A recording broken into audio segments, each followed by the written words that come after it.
Good day everyone, ako nga pala si John Ardeng Elay Kilatan. At napag-uusapan natin ngayon is all about sustainable tourism. And meron akong 5 questions na sasagutin. So una dito is yung what is the importance of sustainable tourism? Bakit ba siya importante? So importante yung sustainable tourism kasi meron siyang isang goal. So yung goal na yun is to decrease the negative impacts on destination. So alam naman natin na sa tourism, meron niyang positive and negative impacts. Then bakit pa siya importante? Saan aspect pa siya importante? So, importante yung sustainable tourism sa economy, people, and also sa environment. Bakit? Kasi it can provide numerous benefits, katulad ng mga new businesses, expanded job opportunities, and also increased income, and also yung discovering new products and selling them on the market. At idagdag mo na rin dyan yung mga improving infrastructures kasi sa isang turismo, nagbabayad niya ng isang tax or sa mga businesses, yung mga business owners, nagbabayad niya ng tax at napupunta yun sa economy ng isang bansa. So, yung taxes na yun, ginagamit yun para ipagawa ng mga road infrastructures and yung mga improving infrastructures katulad ng mga sinaunang lugar. Kung may papagawa ron, yung government yung gagastos doon at doon sila kukuha sa kaba ng bayan or yung tax. So, next question is, what are the things or activities we should do to promote sustainable tourism? Pwede natin gawin dito is yung avoid the plane kasi alam naman natin na aeroplano gumagamit yan ng gas or yung gasoline. So, yung gasoline na yun, naglalabas yun ng carbon. So, yung carbon, masama yun sa kalikasan natin. So, kung meron ka namang option, katulad ng mga pagpunta ron, kunwari, gagamit ka ng mga electric vehicle katulad ng mga e-bike or mga e-jeep, ganyan, mga electric jeep, pwede mo siya gamitin katulad din ng mga train. Ayun lang kung mayroon ka mga option na pwede pagpilian. So pwede ka naman gumamit nun instead of using plane. Next is go green. Ano yung go green? Siyempre sa isang turismo, pag pupunta ka sa isang lugar, mag-hotel ka syempre. Wala ka na may ibang tutulugan doon, kundi hotel lang or hotel room. So, pwede mo sa kanila i-ask na kung pwede yung towel and bedsheets mo hindi palitan araw-araw. Kasi kung hindi mo naman ito masyadong nagagamit, hindi pa ito madumi. So, pwede mo siya i-recycle. Diba? Or recycle tuloy. Pwede mo siya gamitin pa, ganyan. Then also, kapag aalis ka, pwede mo i-turn off yung mga air conditioning, also yung heater and yung mga electronic gadget para makapag-conserve ka ng electricity, makatipid. Kapag nag-travel ka naman, syempre bibili ka ng mga, for example, pasalubong. So, pwede ka bumili ng mga eco bag, ganyan. Lalagyan kasi mga disposable, masama rin yan sa kalikasan eh. So, meron siyang negative impacts. So, meron din siyang negative and positive impacts. Is yung positive niya, nakabili ka, so nakatulong ka sa kanila. Then yung negative is yung mga lalagyan nun. Paano may dispose yun? So, mas okay yung meron kang mga lalagyan, katulad ng mga clothing bag or clothing shopping bags para sa mga groceries, ganyan. Siyempre, alam naman natin yung plastic, masama yun sa kalikasan. So, ayun. Next is yung support local restaurant. Kapag alam naman natin, di ba, kapag mag-travel tayo, syempre, nagugutom tayo. So, malaking tulong na dyan yung pagsuporta natin sa mga local restaurant nila. Paano natin sila susuportahan? So, para ma-express natin na yung support natin sa mga restaurant na to, pwede tayo bumili ng mga meals nila, or kung may mga binibenta pa silang iba, katulad ng mga souvenirs, ganyan, pwede tayong bumili kahit isa lang, or kung kaya mo naman na madamihan, so malaking tulong yun para sa kanila. Next is yung buy souvenirs from local stores. So ayun, na tulad ng sabi ko kanina pa, na pwede tayong bumili ng mga souvenirs sa mga shop na malapit dito, ganyan, kasi malaking tulong na yun sa kanila eh. Once na nakabenta sila, matutuwa na sila doon. Kasi kadalasan yung mga souvenirs na binibenta is mga handcrafted items to, yung mga sila mismo gumawa. Kumbaga hindi to mga binigay na suppliers nila, kumbaga sila mismo yung gumagawa. And meron pa nga dyan minsan na kapag pumunta ka sa isang lugar, for example, bumisita ka rito sa Ilocos, meron dyan mga artists na pag pumunta ka sa dagat, meron dyan mga mabibili ka ng mga bracelet na pwede ka nilang lagyan ng pangalan dun sa bracelet na yun. Sa harap mo mismo gagawin, sa harap mo mismo iuukit yung pangalan mo, or minsan pwede ka pa dyan magpatattoo, yung henna, yung hindi yung tattoo na pang matagalan nga, yung henna kasi pwede pa yung mabure. Kumbaga maranasan mo lang na may tattoo ka ganyan. So ayun, malaking tulong na yun para sa mga local owners pag bumili ka sa mga store nila. Next is yung support the fight against illegal trade. So familiar naman tayo sa mga illegal logging, di ba? So yung illegal logging, for example, mayroong isang shop na yung binibenta nila is mura. So kung kukumpare mo siya sa mga local shops na yung ginamit nila is same materials, pero yung presyo nila is standard price, yun talaga yung presyuhan, ganyan. Then nakakita ka ng isang shop na sobrang mura na nakapagtaka na bakit ganito yung price nito. So mag-isip-isip ka na kasi baka yung ginamit doon is gamit sa illegal.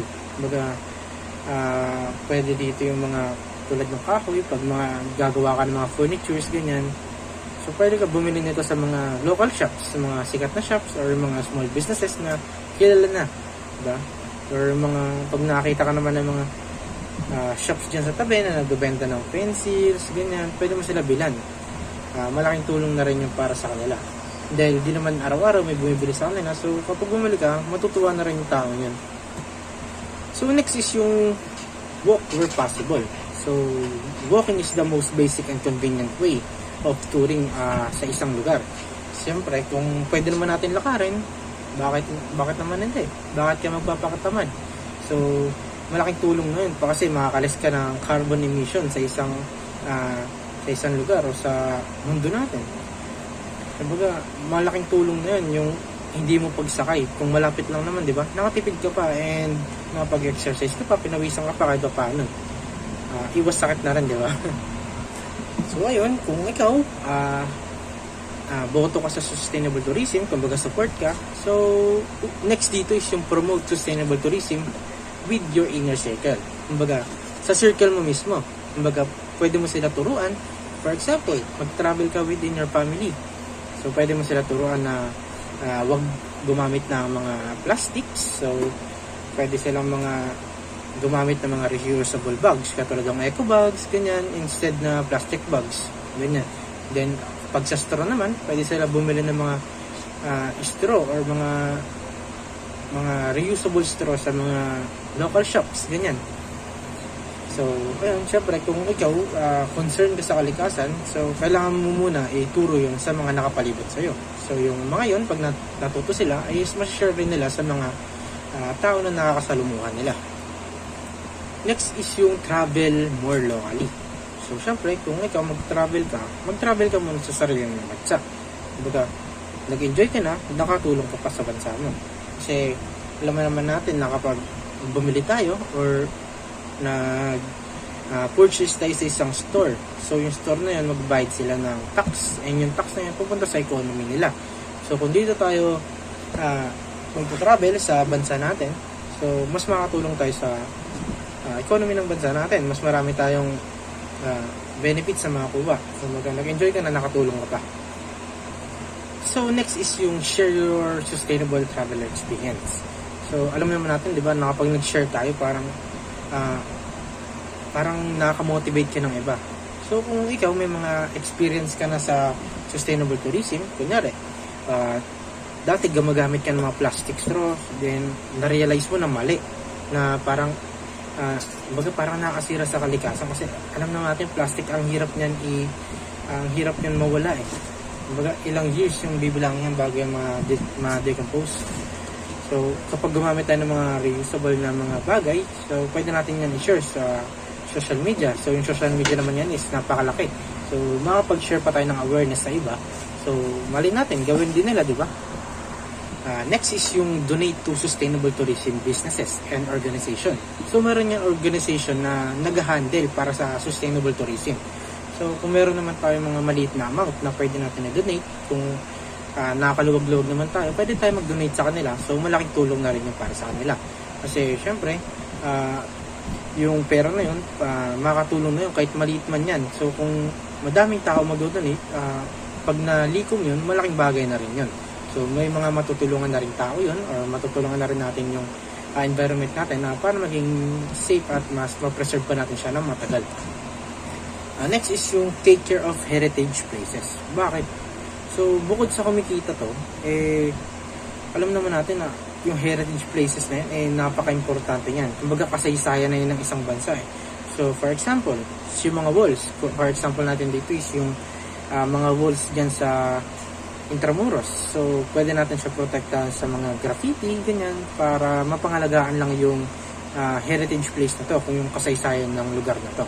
Kasi alam naman natin na yung mga heritage places na yun, malakas din yung humatak ng pera. Kumbaga, malakas yung humatak ng mga turista.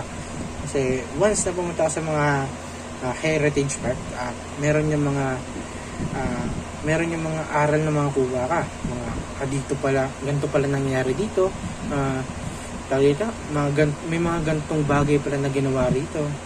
So, matututo tayo. Nag-enjoy na tayo, natutupad tayo, then nakatulong pa tayo sa economy ng isang bansa. So, ayun. Next is respect the practices of local peoples. So, bakit? Siyempre, dayuhan lang tayo sa isang lugar na yun, hindi naman tayo taga ron. So, yung mga tao ron, meron yan silang mga practices na ginagawa. So, kung, for example, sa mga churches or mga temples, so kung anong ginagawa nila doon, respetuhin mo na lang. Siyempre, para maiwasan mo rin yung gulo, siyempre, may kasabihan naman tayo na kung gusto mo respetuhin ka ng iba, kailangan mo muna respetuhin sila. Diba? Ganun. Kung gusto mong mag-gain ng respect, kailangan mo muna matutong rumispeto. So, ayun lang. The next dito is yung challenge yourself to step aside your comfort zone. Siyempre, di ba kapag nagtatravel tayo, minsan natatakot tayo na baka pag lumabas tayo may masamang mangyari, lalo na kung di naman tayo familiar sa lugar. So, pwede natin i-challenge yourself yung sarili natin, challenge yourself na, di ba? To step aside, to step outside your comfort zone. So, yung comfort zone kasi na tinatawag is yung komportable ka na lugar, or komportable ka, ganyan. For example, sa circle of friends mo, komportable ka. So, pwede mong i-challenge yung sarili mo na mag-try ng iba. Kasi, hindi naman forever, sila yung kasama mo. So, meron yung positive impact sa'yo, meron yung positive na magagawa sa'yo kasi once na nagkaroon sila ng mga ibang mga circle of friends, so kaya mo i-handle yung sarili mo, hindi ka malulungkot, hindi sasama yung loob mo, ganyan. So, ganun din dito sa challenge yourself to step outside your comfort zone. So, sa pag-challenge mo ng self mo, meron ka mga matututunang bagay.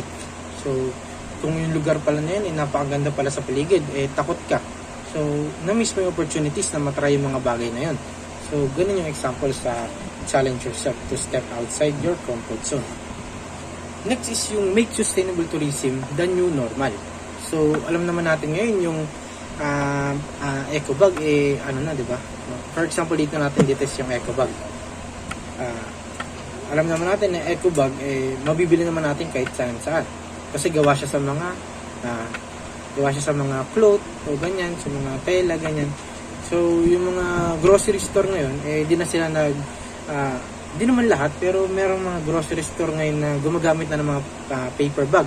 So, yung paper bag na yun, napakahirap nun dalhin.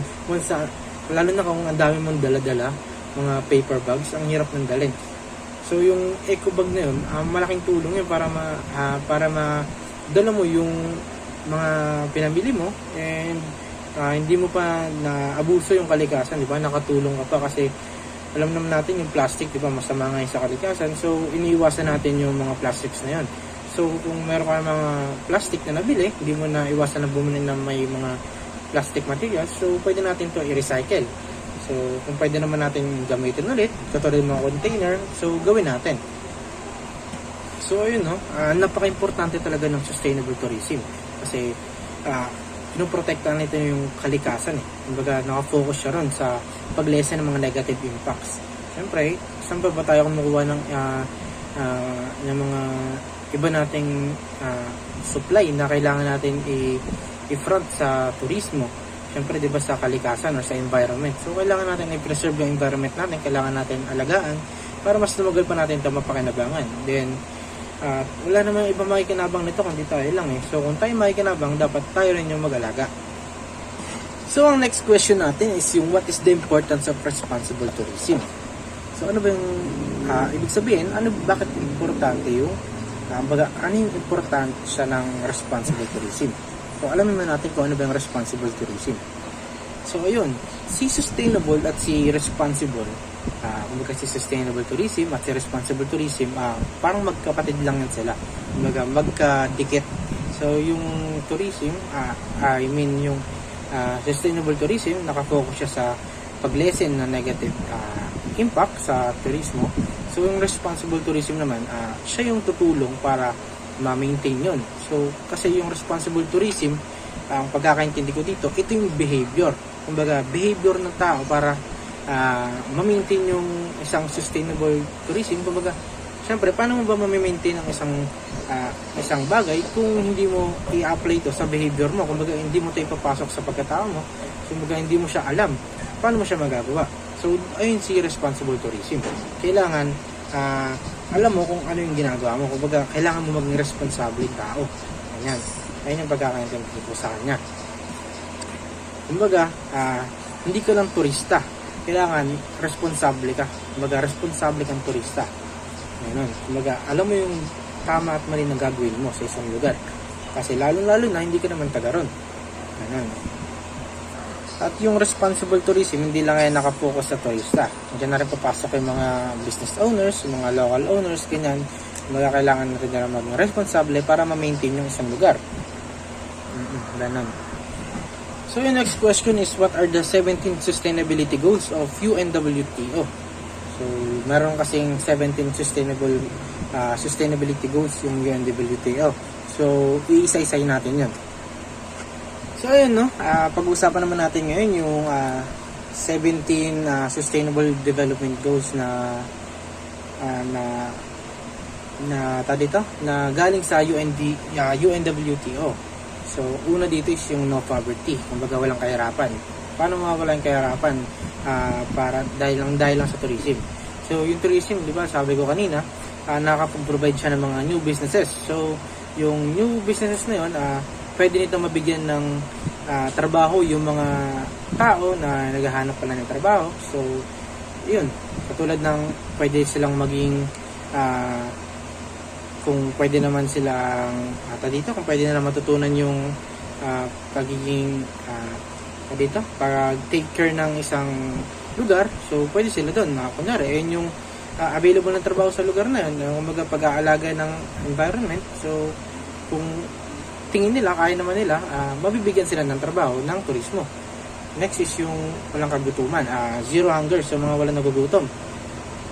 So, ayun nga, katulad ng no poverty, so yung zero hunger, so mabibigyan nito yung mga tao sa komunidad or sa isang community, yung mga walang trabaho dito, mabibigyan ng work, ng tourism, kasi yung tourism, di ba, makapag-provide siya ng mga new job opportunities. So pwede silang pumasok doon.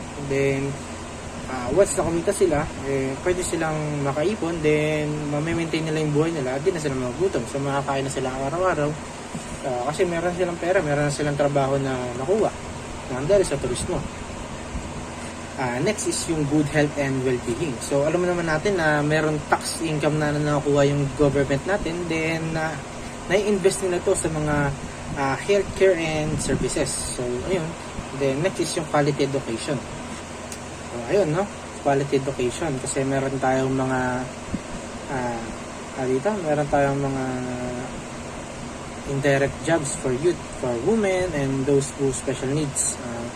Yung mga kailangan ng mga special needs. Kunwari, yun, meron tayong mga public schools dito. So, ano yung mga public schools ba na meron tayo dito? So, saan ba nang gagaling yung mga pangangailangan doon? So, yung mga pera na ginagastos doon is galing sa government. So, yung ginagamit na pera doon is galing sa tax ng mga tao. So, yung tax na yun, doon yung napupunta yun. So, yung taxes ka ng mga tao, maraming factor na pinupuntahan. Hindi lang yan puro sa mga infrastructures, kundi yan sa Hindi lang yan puro sa mga pagpapagawa ng daan, pagre-renovate ng mga gusali, pag-maintain. So marami rin yung factors na pinupuntahan. So next is yung gender equality. So tourism can empower women, particularly through the provision of direct jobs and income generation from small and medium enterprises or SMEs in tourism and hospitality related to enterprises. So aware naman tayo na sa gender equality sa mga babae. Dati pa naman yan, so yung tourism gusto niya magkaroon ng gender equality. Kasi aware naman tayo na meron na diskriminasyon sa babae pagdating sa kusina or mga dito, meron yung tawag sa mga basta sa mga sa mga trabaho ng lalaki, kasi syempre commonly naman nagtatrabaho dyan is lalaki sa kusina. Kasi syempre mabigat yung trabaho dyan, so nagkakaroon ng diskriminasyon yung mga babae na kung kaya ba nila to or kaya ba nila yan, ganyan. So next natin dito is yung clean water and sanitation. So tourism investment requirement for providing utilities can play a critical role in achieving water access and security and hygiene and sanitation for all. So ayun, no, bukod sa oxygen, alam naman natin yung tubig kumbaga isa rin to sa kailangan ng isang tao sa araw-araw. So yun yung isa sa goal ng UNWTO, yung clean water and sanitation. Next is yung affordable and clean energy. So as a sector which is energy intensive, tourism can accelerate the shift towards increased renewable energy shares in the global energy mix.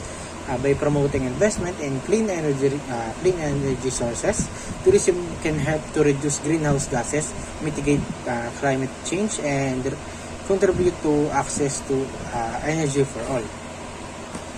Ang ibig sabihin na ensure access to affordable and reliable and sustainable and modern energy for all.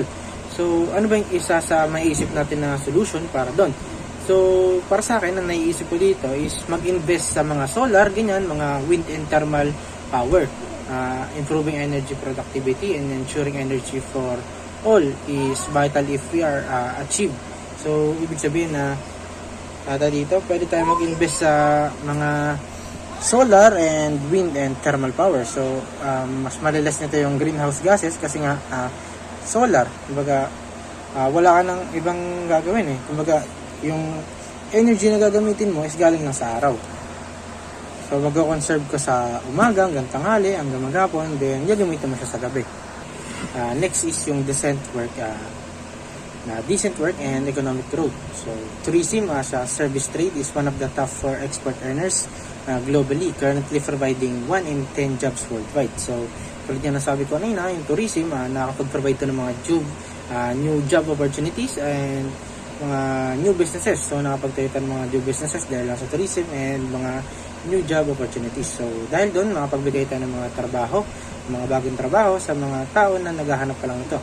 So ayun, then sa economic growth naman, yung tourism, meron tong malaking factor pagdating sa tax na nabibigay nito sa government. So malaking tulong yun sa isang bansa para makapag-provide ng mga sa mga new infrastructures, ganyan. So ayun, sa mga new infrastructures, ganyan, nagagamit natin siya. So yung mga pinagagastusan naman ng government natin is nakikinabang din naman yung mga tao. So ayun, sa next natin is yung industry innovation and infrastructure. So tourism development relies on good public and private infrastructures. The sector can influence the public policy for infrastructure upgrade and retrofit, making them more sustainable, innovative, and resource efficient, and moving towards low carbon growth. Those attracting tourists and other sources of foreign investment. So tulad ng sabi ko kanina, so yung tourism is meron itong malaking factor sa isang bansa, lalo na sa economy nito kasi nakapag-provide ito ng pera. And also yung mga business owners is nagbabayad ng tax, so magamit ito sa industry and paggawa ng mga new infrastructures, mapa-private man yan or mga public sectors. So, may kinabang pa rin na may mga tao rito eh. So, ayun, may malaking tulong talaga yung tourism sa isang bansa kasi ito yung isa siya sa dito, may malaking export earners sa globally, kumbaga buong mundo. So yung tourism, meron siyang malaking tulong. Kumbaga, proven and tested na talaga yung tourism. For example nga dito, di ba, yung nagkaroon ng pandemic, ang laki ng binaba ng economy ng bansa kasi nawala ng turismo. So yung bumalik yung turismo, bumalik yung sigla ng economy ng isang bansa. Kasi nagkaroon ng turismo sa iba't ibang lugar, so yung pera umiikot. So yung pera na yun, pwede siya makapag-provide sa mga business owners para makapagbayad sila ng tax. Then yung tax is gagamitin ng government officials para sa mga project na gagawin sa isang lugar. So ganun. Next is yung reduce inequalities. So ayun, next is yung reduce inequalities. So parang parehas lang to sa gender equality. So syempre, ito yung isa sa goal ng UNWTO is yung magkaroon ng equality or pantay-pantay na karapatan yung bawat tao. So, yung karapatan mo to, so deserve mo to, ganyan. So, parang ganoon din sa gender equality yung mangyayari dito. So, syempre, di ba, yung babae, nagkakaroon nga dito ng mga dito para na hindi sila pantay kasi merong pambubuli sa mga babae na nangyari pagdating sa mga mabibigat na trabaho. So, ayun yung isa sa mga goal ng UNWTO. So, andyan yung reduce inequalities and yung gender equality. So, ayun. Next is yung sustainable cities and communities. So, tourism can advance urban infrastructure and accessibility, promote regeneration, and preserve cultural and natural heritage assets on which tourism depends. So, ayun nga, tulad ng sabi ko kanina, yung tourism, meron tayong tax na nakukuha rito. So, yung tax na yun, ginagamit to ng government para pang renovate and preserve yung mga cultural and natural heritage. So, syempre, yung mga natural and cultural heritage naman na yun is meron din naman siya na ibabalik sa government natin. So, kung baga pinapreserve siya, kung baga inaalagaan ng government yung mga cultural and natural heritage, then yung cultural and natural heritage naman na yun is nakapag-provide ng pera dahil sa pag-preserve nito. So nagkakaroon to ng mga tourist attraction. Dahil sa tourist attraction na yun, meron din mga stores or may mga entrance fee na mga environmental fee na nangyayari. So meron pa rin siyang malaking factor kahit paano. So, next is yung responsible consumption and production. So, the tourism sector needs to adopt sustainable consumption and production, accelerating the shift toward sustainability. Tools to monitor sustainable development impacts for tourism, including energy, water, and waste, biodiversity, and jobs creation, will result in enhanced economic and social and environmental outcomes. So, tulad nga nasabi ko kanina, di ba? Once na responsable ka, so, malaking tulong na yun sa economy ng isang bansa and also sa pag-sustain ng turismo. Kasi, for example, tulad ng example ko kanina, pag sa pagpatay ng ilaw ng kuryente, kapag pagpatay ng ilaw ng aircon kapag hindi ginagamit, is malaking tulong na yun. Kasi di naman biro yung baga hindi biro yung pinagdadaanan para makakuha tayo ng energy. So, ayan. Meron din tayong mga solar panels, pwede natin itong gamitin, and yung mga solar panels na pwede natin gamitin sa gabi. So, malilas natin yung mga gas emissions na ginagamit natin. Ganyan. Andyan din yung mga dito, andyan din yung mga e-bike, mga e-jeep, mga electric vehicles na pwede natin gamitin para yung mga gas emission is malesen. Then next is yung climate action. So, tourism contribute to and is affected by climate change. So, climate change, malaking epekto to sa sa mundo natin yung climate change dahil tulad na lang sa mga magsasaka, di ba? Nagiging may time na matumal yung saka nila dahil sa climate change. May time din na wala talaga dahil nababagyo, ganyan. So nasisira yung mga pananim nila. So sa yung isa sa goal ng UNWTO is ng goal ng UNWTO is yung climate action. So ayun. Next is yung life below water. So coastal and maritime tourism rely on healthy marine ecosystem. Ibig sabihin, tourism development must be a part of integrated coastal zone management to help conserve and preserve fragile marine ecosystem. So alam naman natin, di ba, na sa ang tubig, so yung dagat ay isa yan sa pinagkukunan natin ng mga pang-araw-araw natin na pangangailangan. So andyan yung mga pagkain, yung mga corals, meron din tayo mga seashells na ginagamit natin, di ba, pang binibenta rin yan, ganyan. So minsan merong mga mapagsamantala na inaabuso to. Minsan nga may nagtatapon pa ng mga bomba dyan para mapadami yung mga nakuha nila, ganyan. Tulad ng mga isla, ganyan. Kumbaga nagiging gahaman, kaya nasisira. So isa sa mga goal din ng UNWTO is yung maprotektahan yung buhay sa ilalim ng tubig. Nandiyan yung mga isda, mga corals, nandiyan na lahat. Basta lahat na makikita mo sa ilalim ng tubig. So ayun. Next is yung life on land. Rich biodiversity and natural heritage are often the main reason tourists visit a destination. Tourism can play a major role if sustainably managed in fragile zone, conserving and preserving biodiversity and generating revenue as an alternative livelihood to local communities. So ayun, ibig sabihin nun is yung protect and also restore and also promote sustainable use of terrestrial ecosystems. Ibig sabihin, kailangan natin i-manage yung forest, yung mga yung mga combat desertification, yung mga ganyan, mga biodiversity loss. Kailangan natin i-manage na maayos lahat. So ayun yung goal ng UNWTO. So life on land and also yung life below water. Next is yung peace, justice, and strong institutions.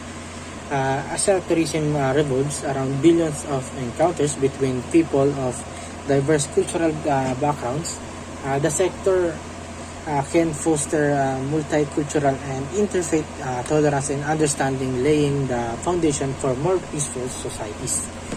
So, ibig sabihin ng peace, justice, and strong institution, ibig sabihin na ensuring the equal access to justice for all, protecting everyone's fundamental freedoms. Kumbaga, pantay-pantay. Katulad nga nasabi kanina, di ba? Gender equality, and yung protecting the inequality, ganyan. So, walang mayaman, walang mahirap. Lahat ng tao, mayroong freedom. So, kumbaga, meron lahat ng merong equality lahat ng tao. Walang mayaman, walang mahirap, pantay-pantay lang. Ganun.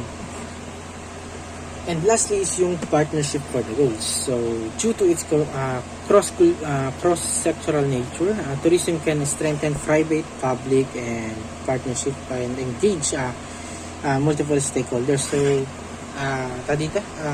familiar naman tayo sa mga partnership, diba? So, yung partnership, nabubuo siya dahil sa iba't ibang sector. For example, yung tourism dito is kunyari, may trip sa Pilipinas, then meron ding naipag-partnership siya sa Japan. So, merong partnership na magaganap doon. So, yung isa lang yung goal nila. So, yung goal nila is magkaroon ng maayos na turismo. Kumbaga, kumita, ganyan. So, magkakaroon to ng mga deals, yung mga promo na magaganap. So, kunwari, magmumura yung pamasahe, ganyan.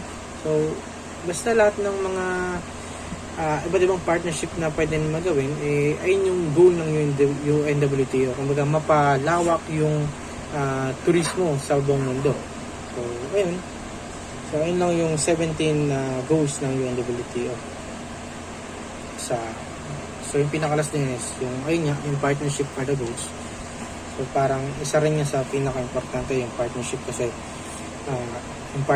dyan lumalaki rin yung isang business pag naipagtulungan ka pa sa ibang negosyante or ibang mga organizations, ganyan.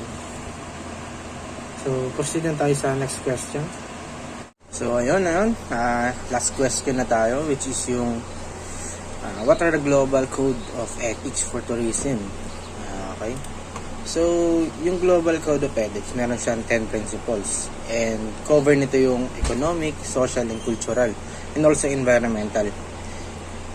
Andito yung tawag dito. Ang pinaka-purpose nito is ma-maximize yung sectors ng benefits while minimizing the potentially negative impacts. Kumbaga parang katulad din siya nung sustainable tourism and yung tawag dito, responsible tourism. Kumbaga parang isa lang sila magka-connect yan. So ayun, sa 10 principles nito, cover na nito yung economic, social, cultural, and environmental components. So ayun, napusahan na natin sa Article 1. So ang Article 1, tourism contribution to mutual understanding and respect between people and societies. So the understanding and promotion of ethical values common to humanity. So, syempre sa tourism, kapag pupunta tayo sa iba't ibang lugar, meron tayong iba't ibang religious and also philosophical and moral beliefs. So, in tourism, isa sa gusto niyo mangyari ay magkaroon ng respect between peoples and societies. So, kahit pupunta tayo sa iba't ibang lugar, so kailangan natin matutunan yung pag-respect ng iba't ibang religion, sa mga philosophical beliefs nila and oral moral beliefs. So, ayun yung isa sa dito, yun yung nilalaman ng Article 1. So sa Article 2, tourism as a vehicle for individual and collective fulfillment. So tourism, the activity most frequently associated with the rest and relaxation sports and access to culture and nature, should be planned and practiced as a privilege, meaning of individual and collective fulfillment. When practiced with a sufficiently open mind, it is an irreplaceable factor of self-education, mutual tolerance, and for learning about legitimate differences between people and cultures and their diversity. So, ang ibig sabihin lang nun, tourism activities should respect gender equality and promote human rights. Kumbaga, yung Article 2, yun lang nilalaman nun, gender equality and promote human rights. So, yun, malapit na tayo matapos. Article 3 na tayo. Tourism, a factor of sustainable development. So, all the stakeholders in tourism development should be safeguard the natural environment with the view to achieving sound, continuous, and sustainable economic growth, geared to satisfying equitably the needs and aspiration of present and future generation. So, sa Article 3, ang nilalaman nito is sustainable development. So, ibig sabihin lang nun, so ayun, pasensya na, tumawal yung aso ko. Pero, ibig sabihin na ng Article 3 is all about enhancing the biodiversity and also protect resources and avoid waste production.